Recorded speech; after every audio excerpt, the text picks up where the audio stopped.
आपकी भक्त बनने के लिए क्या करना होगा, कृपा करके मुझे बताओ। हे नाथ, मैं आपको कैसे प्राप्त कर सकती हूं? आपकी शरणागति मुझे कैसे मिलेगी? उसके लिए मुझे कुछ उपाय बताइए, मैं उनका पालन करूंगी। तब भगवान यहां पर अष्टांग योग का प्रवचन करते हैं। ध्यान से सुनिएगा, जिनको याद है अच्छी बात है, इनका विवेचन पूर्ण सुनिए, और जिनको याद नहीं है वो लिख लीजिए। 8 प्रकार के योग हैं। मेरी प्राप्ति के लिए मैया सबसे पहले मन एकाग्र होना बहुत जरूरी है, और मन की एकाग्रता के लिए ये 8 प्रकार के योग हैं। कौन कौन से? यम, नियम, आसन, प्राणायाम, प्रत्याहार, ध्यान, धारणा और समाधि। ये 8 प्रकार के योग हैं मैया, जो इन अष्टांग योगों का पालन करेगा और अष्टांग योग के द्वारा मुझे ध्याएगा, मुझे धारण करेगा, उसको मेरी प्राप्ति निश्चित हो जाएगी। अब भगवान, ये अष्टांग योग आप अलग मत समझिए, ये भक्ति का ही सूत्र है। वैष्णवों के करने, पहले भगवान ने यह बता दिया अनमित्ता भक्ति से मैं प्राप्त होऊंगा, पर अनमित्ता भक्ति करने के लिए प्रकल्प क्या होने चाहिए, अब ठाकुर जी वही बता रहे हैं। अष्टांग योग सबसे पहला। अष्टांग योग में सबसे पहले योग का नाम क्या है? यम। यम का मतलब क्या होता है? अपनी इंद्रियों के इच्छाओं के दमन को यम कहते हैं। जो इच्छा प्रकट हुई है उस इच्छा को तुरंत दबा दो, उस इच्छा को पूर्ण मत करने दो। उस इच्छा पर थोड़ा चढ़ करके वहां पर अपनी इंद्रिय को दबाने का जो प्रयास करते हैं, इस प्रकार सर्वांगीण इंद्रियों पर जो दम करते हैं, मतलब उन पर वश करके रखते हैं, उन इंद्रियों को व्याकुल नहीं होने देते, विचलित नहीं होने देते, ये अष्टांग योग का पहला योग। जैसे कि दत्त धाम में अपने आप यम का पालन हो रहा है, और जो यहां रह करके भी नहीं कर रहे हैं वो गलत कर रहे हैं। यहां यम का पालन हो रहा है। यम माने इंद्रियों की इच्छाओं का दमन। इंद्रियों की इच्छाएं कैसी हैं? जीव को चाहिए गोलगप्पा खिलाओ, पानी पूरी खिलाओ। मैं बता रहा था एक दिन एक परिवार तो मिसल पाव पाने आया था यहां पे पास ही कहीं। अब जीव की इच्छा है, विश्वास मानिए, जैसे ही कोई इच्छा प्रकट हो, भगवत संबंधी से विमुख इच्छा, उस इच्छा को पूर्ण ना करने का पूर्ण योग बना करके बैठो। और बंधुओं, इसमें एक उपाय बताएं आपको। इंद्रियां जब भी आपको व्याकुल दिखती हो, जब भी लगता हो कि मेरी इंद्रिय ये विचलित हो रही है, थोड़ी ये नहीं मेरे से मान रही है, मैं इस पर वश नहीं कर पा रहा हूं, इसको नहीं रोक पा रहा हूं, तो एक सूत्र समझ लीजिए, अष्टांग योग का ही सूत्र है। जब भी कोई इंद्रिय विचलित हो, तुरंत उस इंद्रिय के विचलन होने पर ही हाथ धोइए, पैर धोइए, तुरंत आसन पर बैठ जाइए। श्री कृष्ण गोविंद हरे मुरारे, हे नाथ नारायण वासुदेव, हरे राम राम राम हरे हरे, हरे कृष्ण कृष्ण कृष्ण हरे हरे। अपने गुरु मंत्र का जाप करो, या जो तुमको भात श्लोक आता हो, कुछ भी आता है। ये श्लोक स्तुति पाठ करने का समय हम लोगों ने सुबह सुबह रख लिया है कि सुबह सुबह किसी कार्य में जाने से पहले श्लोक स्तुतियां पाठ करनी चाहिए। अच्छी बात है, सुबह प्रारंभ में मंगलाचरण करना चाहिए, पर मंगलाचरण तब करो जब आपको आप स्वयं विचलित दिखाई दे रहे हो। उसी समय भगवान नाम हरि नाम गाने लग जाओ, उस समय ठाकुर जी के मधुर संकीर्तन का आर्तनाद करो, उसी समय गुरुदेव के द्वारा प्रदत्त मंत्र का उच्चारण करना प्रारंभ कर दो। आपकी इंद्रिय अपने आप शांत हो जाएगी, आपकी इंद्रिय अपने आप उस इच्छा का दमन कर देगी। कल करके देखना, पाव भाजी खाने का मन हो तो जैसी जीभ लपलपा रही हो, आप आसन पर हाथ पांव धो करके बैठ जाना, और जैसे यहाँ दिगंबरा दिगंबरा श्रीपाद वल्लभ दिगंबरा दिगंबरा दिगंबरा श्रीपाद वल्लभ दिगंबरा, और याद रहे दिगंबरा दिगंबरा कर रहे हो और मन में पाव भाजी सोच रहे हो तो काम नहीं चलेगा। उस समय यही षडभुज श्री दत्तात्रेय भगवान की सुंदर प्रतिमा का, सुंदर उनके विग्रह का स्मरण करो। कैसे नेत्र हैं, कैसी हस्त हैं, कैसे चरण हैं, जो विग्रह आपको प्रिय लगता है ठाकुर जी का, उसका चिंतन करके नाम संकीर्तन प्रारंभ कर दो। आपकी वह इंद्रिय की इच्छा उसी समय समाप्त हो जाएगी। नहीं हो समाप्त तो आके कहना मुझसे, ये की हुई एक्सपेरिमेंटल आपको एक एग्जाम्पल दिया है, और ये किसी भी इंद्रिय पर लागू हो सकता है, चाहे वो श्रवण इंद्रिय हो, दर्शन इंद्रिय हो, ग्रहण इंद्रिय हो, रसना इंद्रिय हो, त्वचा इंद्रिय हो, हस्त इंद्रिय, चरण कमल की इंद्रिय, गुप्त इंद्रिय, किसी भी इंद्रिय के प्रति इस फॉर्मूला को लागू करके देखिएगा। चित्त में ठाकुर जी का दर्शन और नाम जप अपने आप। देखना इंद्रियों के ना घोड़े भगे, उनमें हरदम जो संयम के कोड़े पड़े। वैष्णव यदि बंधुओं संयमित नहीं है तो वो वैष्णव नहीं है। जिस व्यक्ति को संयम करना नहीं आता, अपने ऊपर ये सबसे पहला जो अष्टांग योग का नियम है वो संयम ही है। जो संयम करना नहीं जानता वो कुछ नहीं कर पाएगा। अगर भक्ति में कोई संयमित नहीं है तो भक्ति भगवत प्राप्ति में उसको फिर बाधा आ सकती है। संयमित तो होना पड़ेगा। उनमें हरदम जो संयम के कोड़े पड़े, अपने रथ को सुमार्ग लगाते चलो, कृष्ण गोविंद गोपाल गाते चलो। ये इंद्रिय रूपी घोड़े हैं, इन पर सबसे पहले संयम रूपी कोड़े बरसाओ, रोको। अच्छा, कीर्तन कई बार ऐसा होता है कि कोई इच्छा हो रही है आपकी, लेकिन साधन नहीं है, आप जानते हो कि मिलेगी ही नहीं, तो उसको कहीं ये मत सोच लेना कि मैंने यम किया। समझ रहे हैं ना बात को? कोई इच्छा आपकी प्रकट हो रही थी और आप चाह करके भी उसको नहीं पा रहे हो। जैसे अब मेरा नियम है कि मैं आश्रम परिसर से बाहर नहीं जा सकता, केवल गंगा जी जा सकता हूं। अब मेरा कुछ खाने का, पीने का, करने कुछ भी इच्छा हो, तो मेरे संग स्थिति क्या है? मेरे पास साधन भी है, मेरे पास करने के लिए इंद्रिय भी है, मेरे पास व्यवस्था भी है, पर मैं बाहर ही नहीं जा सकता, नियम में बंधा हूं। और इस नियम की वजह से अगर मैं उस साधन का त्याग कर दूं तो ये यम नहीं कहलाएगा। क्यों? व्यवस्था ना होने के कारण आपने उसका त्याग किया है, ये यम नहीं है। कल व्यवस्था टूट जाएगी तो कल जाके भोग लोगे उसको आप। इसलिए यम क्या है? बोले तुरंत उसी क्षण भगवत स्मृति करके उस इच्छा को नष्ट ही कर देना, इसको यम कहते हैं। वो इच्छा प्रकट ही ना हो। अब हाँ, 2-4 दिन तो नहीं होगी, फिर तो हो ही सकती है, पर 2-4 दिन के लिए वो नष्ट हो, उसके लिए तो आपको हाथ पांव दो, ठाकुर जी का स्मरण करो। यम, अपनी इंद्रियों पर काबू करो। दूसरा नियम, किसी भी एक सुंदर सद नियम का पालन करो। एक नियम जीवन में निश्चित होना चाहिए और भगवत संबंधी नियम होना चाहिए।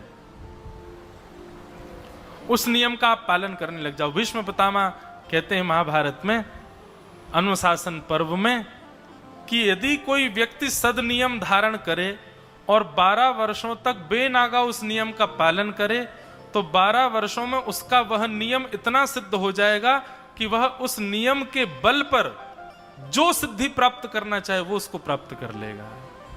और सिद्धि ना भी प्राप्त करना चाहे, अगर ठाकुर जी का दर्शन करना चाहे तो उसको ठाकुर जी का दर्शन भी हो जाएगा। देखिए सुनो, कथा याद आई। गोस्वामी तुलसीदास जी महाराज काशी में जब विराजते थे तो नित्य प्रवचन करते थे 80 घाट पर। 80 घाट पर रोज कथा करते थे। उनका नियम था कि वो रोज सवेरे सवेरे शौच आदि के लिए वन में जाते थे और वन में एक पात्र में जल लेकर के जाते थे, और शौच आदि से निवृत्त होने के बाद में जो जल बच जाता था, जो प्रयोग हो गया वो तो चला गया, जो बच जाता था उसको एक पेड़ की जड़ में डाल देते थे। ऐसा करते करते करते करते 12 वर्ष तक बेनागा उनका ये नियम चला। ये सामान्य सा नियम था और कोई ऐसा कोई सदनियम भी नहीं था। बहुत सहज सरल और सामान्य सा एक नियम था। लेकिन ऐसा नहीं कि आप भी ऐसा करो। एक बात बता रहा हूं, तो उनका जो शेष जल बच जाता था वो एक वृक्ष की जड़ में डालते थे। 12 वर्ष पूर्ण हुए और 12 वर्ष पूर्ण होते ही जैसे ही उन्होंने वो बचा हुआ, उनका कोई ऐसा नियम नहीं था, मार्ग में रोज वही पेड़ दिखता था तो उसमें डाल देते थे। 12 वर्ष पूर्ण होते ही जैसे ही वो जल डाला तो ऊपर से एक प्रेत प्रकट हो गया, और प्रेत ने प्रकट होकर के महाराज गोस्वामी जी को दर्शन दिए, बोले आप ही मुझे मुक्त करेंगे, आपने मेरी प्यास बुझाई है महाराज, 12 वर्षों तक आपने ही मुझे जल पिलाया है, मैं एक ब्रह्म राक्षस हूँ, मैं था तो ब्राह्मण लेकिन मेरे द्वारा एक अपराध बना, इस वजह से मैं प्रेत योनि में भटक गया हूँ, आपने जो जल पिलाया उससे मैं आधा मुक्त हो गया हूँ और भी मुक्त हो जाऊंगा, कृपा करके उसने आदि आदि चर्चा की। लेकिन गोस्वामी जी का स्वभाव देखो, जैसे ही पता चला कि प्रेत है, हम होते तो भाग जाते वहां से, अरे प्रेत आ गया भागो, लेकिन उसने अपना परिचय दिया कि मैं प्रेत हूं। तो गोस्वामी जी कहते हैं तुम प्रेत हो? बोले जी। प्रेत के पास में एक विद्या होती है। बोले क्या? उसको देव भ्रमण के बारे में संज्ञान होता है, उसको यह पता होता है कि देवता कहां भ्रमण कर रहे हैं, क्योंकि प्रेत देवताओं से भागता है। जैसे चोर को पता होता है पुलिस अभी कहां एक्टिव है, ऐसे प्रेतों को भी पता होता है देवता कहां एक्टिव है, कहां धर्म पूजन चल रहा है, कहां पर कथा चल रही है, कहां ज्ञान चल रहा है, वहां से दूर रहते हैं वो। तो तुम प्रेत हो तो तुमको निश्चित ही ये तो पता होगा कि देव भ्रमण कहां चल रहा है, उसका संज्ञान होगा। बोले मैं तुमसे बस प्रार्थना करना चाहता हूं, तुम मुझे राघव जी का दर्शन करा दो, राम जी का दर्शन करा दो, मुझे बता दो वो कहां है। प्रेत के भी आंसू होते तो वो आंसू निकल आते तुलसीदास जी की बात सुन करके। बोले देखो हम प्रेत हैं, हमसे कोई प्रेम से बात नहीं करता, सब भागते हैं, लेकिन एक गोस्वामी जी का भाव देखो। संसार के व्यक्ति को यदि ये पता भी चल जाए कि प्रेत है, प्रेत के पास में दिव्य शक्ति होती है तो कुछ मांग लेते, लेकिन मांगा भी तो भगवत दर्शन। प्रेत ने कहा बोले देखिए राम जी का दर्शन अगर मुझे हो गया होता तो मैं प्रेत क्यों होता, मैं तो मुक्त हो गया होता। पर श्री राम जी के परम प्रिय श्री हनुमान जी महाराज वो कब कहां विचरण कर रहे होते हैं ये हम प्रेतों को पूर्ण रूपेण पता होता है। और इस समय जो हम लोगों को खबर है कि श्री हनुमान जी महाराज कहां एक्टिव हैं, तो श्री हनुमान जी महाराज नित्य 80 घाट पर गोस्वामी तुलसीदास जी महाराज की कथा सुनने के लिए आते हैं। गोस्वामी जी बोले मेरी कथा में हनुमान जी आते हैं? बोले जी। बोले उनका रूप स्वरूप? बोले रूप स्वरूप में तो नहीं आते, वो एक दीनहीन सा रूप धारण करके आते हैं। अवाष्पवारी परिपूर्ण लोचनम, नेत्रों में आंसू भरे होंगे, समझ जाना वही श्री हनुमान जी। गोस्वामी जी बोले जय हो, धन्यवाद भैया, तेने बड़ी कृपा की। देखो ये बात, ये कथा मैंने क्यों सुनाई, 12 वर्ष तक एक सामान्य नियम का पालन किया गोस्वामी जी ने, तो उनको एक प्रेत ने प्रकट होकर के हनुमान जी का परिचय बता दिया। ये बात सत्य है कि यदि कोई व्यक्ति नियम से रहता है और उस नियम का नित्य पालन करता है तो वह नियम ही उसको सिद्धि प्रदान करता है। और सिद्धि के रूप में हमको कोई ऐसी सिद्धि नहीं चाहिए किसी का भविष्य बता दें या उस सिद्धि से हम कुछ फूल प्रकट, ये सब सिद्धियां नहीं है बंधु, ये चमत्कार है। सिद्धि का मतलब तो ये होता है पूर्व में ही संज्ञान हो जाना कि कोई घटना का क्रम तो नहीं, किसी को देख करके उसके प्रति सद्भाव या कुभाव का वाचन कर देना। सिद्धियों का मतलब भगवत प्रीति के लिए सदैव क्या क्या भाव करूं ऐसी भावना चित्त में आना, ऐसी सिद्धि मिल देंगी। गोस्वामी जी को पता चल गया तो गोस्वामी जी कथा करने गए, कथा में बैठ के श्रोताओं को देखने लगे, तभी उन श्रोताओं में एक दीनहीन सा व्यक्ति पीछे कंबल ओढ़े बैठा, उसके आसपास भी कोई नहीं बैठा था। इतना दीनहीन दुर्गंध युक्त व्यक्ति कि लोग दूर खड़े थे उससे। गोस्वामी समझ गए, बोले जय है हनुमान जी। और जी हनुमान जी महाराज कथा सुनाते सुनाते कथा विश्राम हुई, सब लोग प्रणाम करके जाने लगे। गोस्वामी जी व्यास मंच से उतर करके दौड़ करके गए और उस व्यक्ति के पैर पकड़ लिए। पैर पकड़ते ही वो तो अरे अरे अरे व्यास जी आप क्या कर रहे हो, लोग मुझसे छुपते भी नहीं, आप पैर क्यों पकड़ रहे हैं? बोले अब कब तक पागल बनाओगे भगवान, मैं जान गया हूं आप कौन हो, आपकी इतनी लीला इतने गुण गाता हूं, मुझे दर्शन नहीं दोगे? दक्षिणा चाहिए मुझे, दर्शन दीजिए। और श्री हनुमंत लाल जी अपने रूप में प्रकट हो गए और प्रकट होकर गोस्वामी जी को हृदय से लगा लिया। बोले बस एक ही अभिलाषा है, श्री राघवेंद्र सरकार का दर्शन करना है। वो कहाँ है? हनुमान जी महाराज ने परिचय दिया, बोले जाओ चित्रकूट में श्री राघव जी विराजमान है, वहां उनको दर्शन हुआ और इस प्रकार से गोस्वामी जी को भगवत साक्षात्कार हुआ। तो नियम कितना प्रभावशाली होता है। नियम का पालन करो। बंधुओं, प्रेत, अभी प्रेत की चर्चा हुई। प्रेत से एक भक्त ने वृंदावन में भी भगवान का दर्शन किया। मैं अभी जयपुर में सुना रहा था। और जिनकी ये कथा है महाराज जी, वो हमारे नाना जी के परिवार के हैं। मतलब हमारे नाना जी नंदगांव के थे, उन्हीं के ही परिवार के एक सदस्य की घटना है। तो एक बाबा रहते थे नंदगांव में, और वो बाबा नित्य मधुकरी पाते थे। मधुकरी मतलब ब्रजवासियों के यहां से मांग के लाते थे मधुकरी प्रसाद, और उसको बैठ करके जीमते थे। और जो मधुकरी प्रसाद बच जाता था ना, वो वहीं एक ग्राम सिन्न आता था उनकी कुटिया के पास, उसको खिला देते थे, उसको बांट देते, चीटियों में डाल देते, ऐसा ऐसा करते थे। एक बार उन बाबा को कहीं किसी अन्य स्थान पर 1-2 दिन के लिए जाना हुआ। अब 2 दिन के लिए बाबा चले गए। 2 दिन बाद तीसरे दिन जब लौट करके आए, तो तीसरे दिन रोने की उनको आवाजें आने लगी, कोई रो रहा है।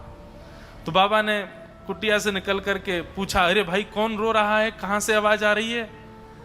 तभी एक ज्योति जैसी प्रकट हुई और वो कहने लगी, बोले बाबा प्रणाम, मैं नंदगाम कोई एक व्यक्ति हूं, मेरे द्वारा एक अपराध बन गयो, और देखो ब्रज की कितनी कृपा है, यहां इतने बड़े अपराध करने पर भी प्रेत तो बनो, लेकिन प्रेत भी ब्रजमंडल को ही बनो, ब्रज को ही प्रेत बनो बाबा। तो मैं प्रेत बन गया हूं, मैं आपको आज धन्यवाद कहवे आया हूं। काहे को? बोले क्योंकि आपने, मैं जब ग्राम सिन्न के रूप में आपके यहां आता तो आप रोज मधुकरी, एक तो ब्रजवासीन के घर की मधुकरी और वाकु आप उच्छिष्ट कर देते, तो ब्रजवासीन के घर की बनी, आपके उच्छिष्ट याकू मैं जब एक ग्राम सिन्न के रूप में पायो करतो, वही से मेरे पाप नष्ट होते चले गए और अब मैं मुक्त है गया हूं। बाबा आपकी झूठन खावे से, ब्रजवासीन के घर की मधुकरी पावे से मैं मुक्त तो 2 दिन पहले है गो, पर 2 दिन से प्रतीक्षा कर रहा हूं, आप आए नहीं। आप आ गए हो तो बाबा मैं अब मुक्त है रहे हूं, आपको धन्यवाद कहवे आया हूं। बाबा बोले, ओ प्रेत रुक, यहीं पर रुक जा, रुक जा, रुक जा, अभी इतनी जल्दी मुक्त है कि कहां जा रहा हूं, यहीं रुक। बोले भैया तू एरो गैरो भूत नहीं है, तू तो ब्रज को भूत है और ब्रजवासी है निश्चित ही पूर्व जन्म को। तेने इतने दिना तक मेरी झूठन प्रसाद पाई, तेरे पाप मैंने मुक्त कर दिए, तू मेरा एक काम ना करेगो? तो प्रेत बोला, बोले आज्ञा करो बाबा, कहा करूं? बोले ये बता दे, नंद नंदन कहां मिलेंगे, श्री कृष्ण कहां मिलेंगे? आहा, प्रेत से कहने लगे श्री कृष्ण कहां मिलेंगे बताओ। मुझे लगता है बंधुओं, इन सब कथाओं को कहते हुए हम अगर प्रेत की चर्चा सुन के भी भयभीत हो रहे हैं ना, तो समझो अभी भक्ति कम है हमारे भीतर। प्रेत में भी गुण देखे, वो वैष्णव का स्वरूप होता है। हम कहां हैं अभी वैष्णव? वो प्रेत से कह रहे हैं कि अरे प्रेत तू देख मुक्त है गया मेरी झूठन खा के, तो मैंने मुक्त कर दिया, अब तू मेरो काम कर। बोले कहा, मुझे बता दे नंद नंदन कहां मिलेंगे? बाबा चरणों में गिर गए, बोले मैं तेरे हाथ जोड़ू, मैं तेरे नाम ते मैं रोज नाम जप करूंगो, तू मुक्त है जाए, तेरा पूरा परिवार मुक्त है जाए, कोई प्रेत बाधा में नहीं रहेगो, लेकिन बस एक बार मुझको ये बता दे, तू भैया प्रेत है तो जरूर पता होगी ठाकुर जी कहां, मुझको ये बता दे वो नंद नंदन कहां मिलेंगे। प्रेत आनंद में भर गया, बोले बाबा बताऊं कहां है? बोले बताओ। बोले रोज एक गैया चराने वाला जाता है यहां से, उसकी असंख्य गायें जाती हैं बाबा, वो उन गैयान में 2-4 गैया जो है ना, वो नंद भवन की गौशाला, जो नंद बाबा के समय पे 5000 वर्ष पहले जो गौशाला, नंद बाबा की गौशाला ही ना, आज भी बंधुओं यशोदा मैया, नंद बाबा, ठाकुर जी की जो गैयाएं थी, उनकी पीढ़ियों की गैया आज भी हैं हमारे ब्रज में। आज भी नाथ द्वार श्रीनाथ जी की उसमें गौशाला में तो आज भी 1-2 गैया हैं, ठाकुर जी के समय की गैयाओं के वंश, मतलब 5000 वर्ष बीत गए, उनका वंश अभी भी चल रहा है। और ये बीच में विलुप्त हुआ था, तो इसको स्वयं ठाकुर जी ने आकर के बताया। जब श्रीनाथ जी प्रकट हुए गिरिराज जी में, तो सद्दू पाणे नाम का वहां पे ब्रजवासी रहता था। उस सद्दू पाणे की गैया रोज गिरिराज जी पर जाती और गिरिराज जी पर जाके अनायासी अपने थनों से दूध बहा देती। जब सद्दू पाणे ने देखा गैया का दूध कहां निकल जाता, कौन चोरी करता, पीछे जाके देखा तो वो दूध एक पर्वत खंड गिरिराज जी में एक गड्ढे में जाकर के गैया अपने आप छोड़ देती है। जब जाकर के देखा तो वहां पाए श्रीनाथ जी की भुजा दिखी। और कुछ दिन बाद जब पूरा विग्रह निकला तो पूरे श्रीनाथ जी वहां से बाहर आए। तो सद्दू पाणे को आज्ञा करते हुए भगवान कहते हैं, बोले मैं या गैया को दूध या मारे पीऊं, क्योंकि जे गैया मेरी यशोदा मैया और नंद बाबा की प्रिय गैया की ही वंश की है। ये तेरी गैया ना है जी, मेरी गैया है, या को दूध में या मारे पीऊं। तब फिर वंश का पता चला, ये भगवान के उस समय के वंश की गैयाओं की गैया है, उसी का वंश आज तक बचा हुआ है। तो आज भी कई गैया हमारे ब्रजमंडल की जो नस्ल है गायों की, वो ठाकुर जी के नंद भवन की गैयाओं की गैया हैं सब। तो प्रेत ने बताया, बोले कि बाबा एक ग्वारिया गैया चरा तो भयो जावे, और वाकी गैयान में एक गैया ठाकुर जी की गैयान की वंश की वंशधर है, उन्हीं की वंशज है। और वा को दूध पीवे के काजे शाम के समय वह गैयान के झुंड में नन्हे से बालक को रूप धारण करके ठाकुर जी रोज आमे, और गैया चलती रहे, ठाकुर जी नीचे लटक के वह को दूध पी ले में, और पी के सोई भाग जाए माते। बाबा बस इतनी जानकारी मैं दे सकूं, वो बालक कोई और नहीं, वो नंद नंदन ही है जो गैया को दूध पीवे आप। ऐसा कहकर के प्रेत मुक्त हो गया। और बाबा जाकर के बैठ गए एक झाड़ी के नीचे, पीछे छुप करके बैठ गए। वो ग्वारिया का पूरा हुलिया बता दिया था, ऐसा है, ऐसी गैया है, सब है। चलने लगे, चलते चलते चलते देखा, तभी बाबा ने अपनी नजर ऊपर करके देखी तो कमल नेत्र हैं। आहा क्या भ्रकुटी, इधर उधर अपने नेत्रों को घुमा रहे हैं, अपने होठों को अपनी जिह्वा से जब बिल्कुल गीला कर लेते हैं, बाकी सी चाल चल रहे हैं, गैयान की छुप छुप के चल रहे हैं, कहीं ग्वारिया देख नहीं ले मुंह को। और जिस प्रकार एक बानर, कभी बंदर के बच्चे देखो हमारे वृंदावन में आके, वो ऐसे लटके रहते हैं नीचे मैया के गर्भ से, ऐसे ठाकुर जी अपने दोनों भुजा और पैरों से गैया के नीचे लटक गए और वाके थनन को मुख में लेके वाको पान करने लगे। आहा, ये दृश्य जैसे ही देखा बाबा तो आनंदित हो गए। चाह तो रहे थे कि अभी झपट लूं, लेकिन सोचने पहले दूध पीने तो पेट भर ले फिर पकड़ूंगा। और दूध पी करके भगवान ने अपना मुंह पहुंचा और जैसे ही चौकड़ी मार के भागने लगे, सामने बाबा आकर के खड़े हो गए और महाराज चरण पकड़ लिए। बोले अरे लाला मिल गयो मिल गयो मिल गयो, आज तो मेरो कन्हैया मिल गयो, अरे तू ही मेरो परब्रह्म है, तू ही मेरो सर्वस्व है, अरे बड़े दिनाते भजन कर रहो लाला, आज तो मिल गयो। अरे दारी के बाबा मेरो पाम छोड़, मेरी मैया इंतजार कर रही है, प्रतीक्षा कर रही है, बहुत मारेगी। अब आपको पता चल गई मैं इतने विलंबित गए हूं तो बहुत बहुत डांटेगी। बाबा बोले आज नहीं छोड़ूंगा, बड़ी मुश्किल से मिले, अब तो पकड़ ही लूंगा। ठाकुर जी ऐसी हरकत करने लगे कि बाबा को ऐसा लगे कोई सामान्य बालक है।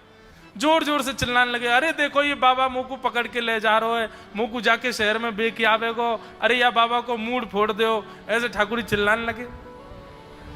वहां कुछ लोग इकट्ठे भी होने लगे, सब कहने अरे बाबा जी कहाँ कर रहे हो, तेने ही छोरा कहीं को पकड़ लियो, जन कौन से ब्रजवासी को छोरा है। बोले अरे तुम ना जानो कोई ब्रजवासी को छोरा ना है, ये तो मेरो प्राण धन है, या को ना छोड़ूंगा या को तो मैं ले जाऊंगा। इतने में ही ठाकुर जी जब समझ गए कि अब ये भाव इनका निर्मित हो चुका, अब ये पूर्ण रूपेण मेरे हो चुके, वो छोड़ेंगे नहीं, तुरंत ठाकुर जी ने उनके सिर पर वरद हस्त फेरा और फेर करके उनको अपने मधुर स्वरूप का दर्शन करा करके उनको हृदयांगित करके और बाबा को अपने संग ही गोलोक धाम को लेकर के चले गए। बोलो भक्तवत्सल भगवान की। बताओ, भगवत प्राप्ति किसी को गुरु कराते हैं, भगवत प्राप्ति किसी को धाम कराते हैं। मन में यदि ललक हो तो भगवत प्राप्ति प्रेत भी करा देते हैं, लेकिन इच्छा ऐसी चित्त वृत्ति बन जाए, किसी से और कोई अभिलाषा ही नहीं है, केवल हमको श्याम सुंदर चाहिए और कोई नहीं चाहिए। ये चित्त वृत्ति जब बन जाती है ना, तब आपके आगे दिखने वाली जड़ चेतन हर वस्तु से आप यही कहोगे। हमें श्याम ना मिला, हमें श्याम ना मिला।